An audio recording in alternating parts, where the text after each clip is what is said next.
Love and Kindness, a story of Dharma practice as a rideshare driver. The little gold Buddha that's been glued on the dashboard of my cars for 30 years sits patiently. The car is running and ready to go. I take a few breaths, calmly, mindfully, as I always do before launching into my evening. The Rideshare app is on, but not yet connected to the internet. I recite this short incantation from my teacher, Atumo Kane, to inspire me to be in the present with my heart open.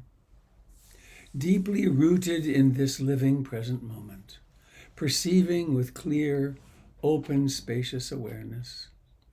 Beyond fear and doubt, abiding in luminous equanimity, the path opens before me. I remind myself of the intention to drive consciously, to care for the safety of myself and those who entrust themselves to me. I aspire to be awake in all experiences, inner and outer. This is the Dharma hall of the world, the venue for cultivating wakefulness, love, and compassion. There's a cold drizzle. My wipers are slapping and visibility is poor. Up ahead, a large gathering of red and blue lights are flashing.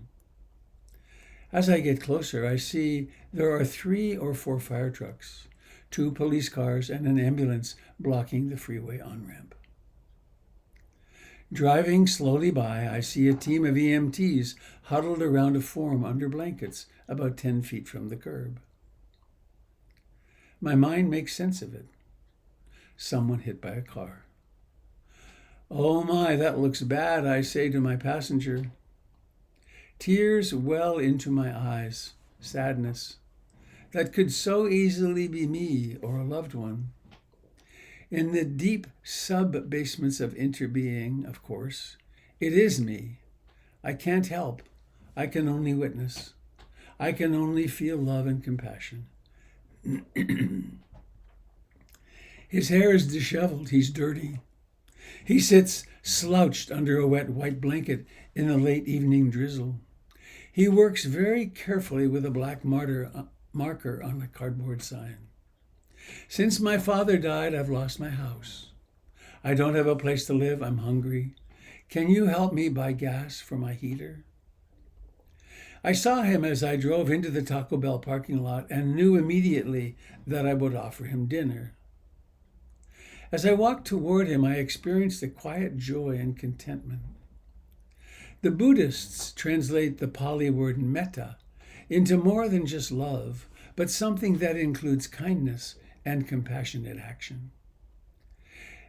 There is a quiet and comforting intuition to this. I'm not just feeding him, I'm feeding myself. He is a part of me. He is a part of me. At the very least, I can feed him some calories so he'll stay warmer through the night.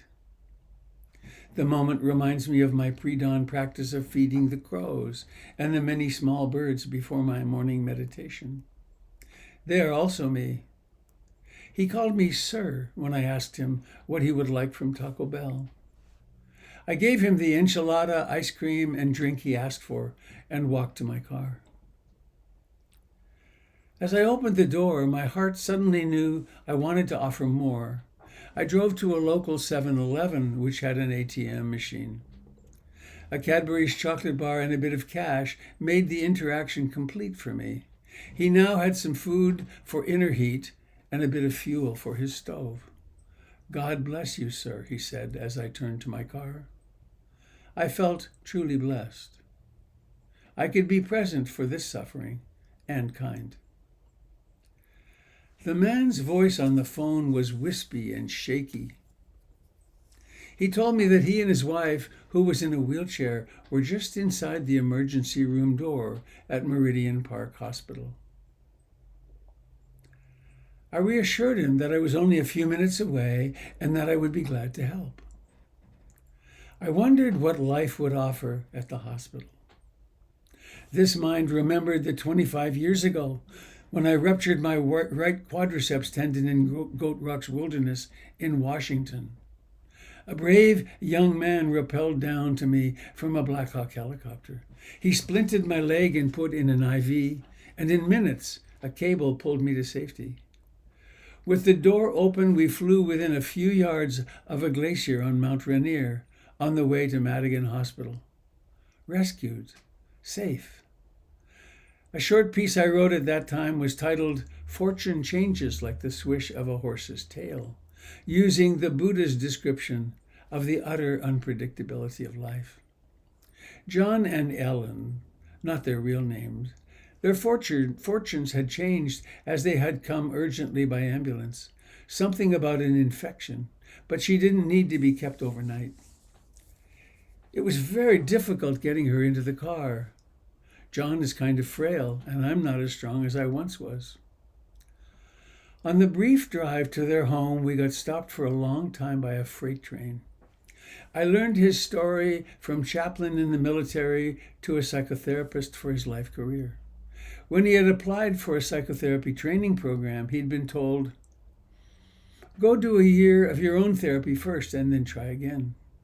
He did that and many more years of his own inner exploration. Here we were, two elderly men comparing notes about lives well lived. It was hard to get Ellen from the car to the garage and living room. It was a bit frightening, actually. There were 3 steps up. Her legs were weak and not well coordinated.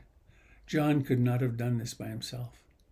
As I drove off, I felt that contentment of interbeing and being of service again.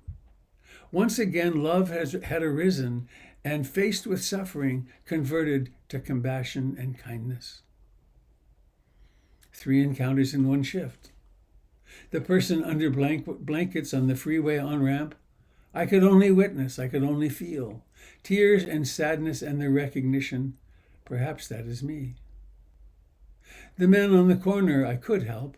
Taco Bell, cash, a Cadbury bar. His blessing received as a true blessing. John and Ellen at the ER, I could help. Getting her into the car, into the house, recognizing in John another purpose, another person who turned toward suffering as vocation. 3 different forms of meeting what's here now. Sometimes one can act. Sometimes you can only be present. Always, if we don't turn away, love meets suffering and becomes compassion.